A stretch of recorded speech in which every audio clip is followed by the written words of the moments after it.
Leh salawase. Monggo sing golek pangan iki mah ya tak petung kanthi genep lho. Dinane Rebo paing Rebo 7 paing 9 gunggunge 16. Tak etung sri ya kuwi kriyek mentek joto kemil mau tiba kemil ning mah. Tiba joto nyatane ndas kuwi menjoto kabeh wae. Cilaka tenan sik ora entuk kemil entuk mendep-mendepe jane trimo lah kan. Ya kaya yen aku tak alen dhisik ana sangisor ing wit iki ya iki jenenge wit apa iki jenenge wit amal iki wah jenengan kok wit amal kok kaya kurang wis ya seksenana para bucara iki wit amal tak ganti jeneng wit asem iki wis sabareng nglikar dhisik lerang ana sangisor ing wit asem dhisik iki wae ben mongso oleh awakku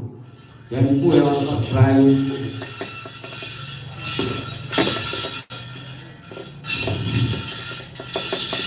ya asae iki donta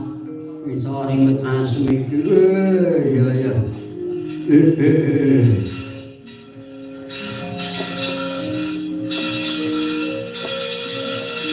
iki ana kewan sing gremet ana awak iki kewan apa kok metu saka wit-witan lho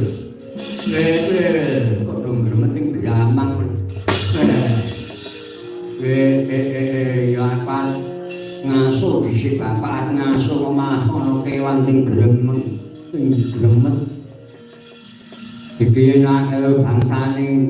kewan ya arep apa ya tak ngidu dhisik kowe wis ngerti kanmu kekaman ngesep marang opasku ya tak ngidu aku nek ngidu ki mung sasi sura sepisan nek ngidu ora bolak-balik wis semeno kae lah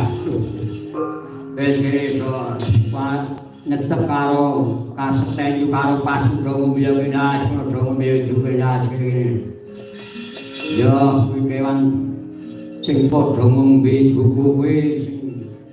ngantak jenenge kala jengking sing mburi kala tunggen wis padha arep ngesep apa kang dadi upasku mula kowe mbebae kono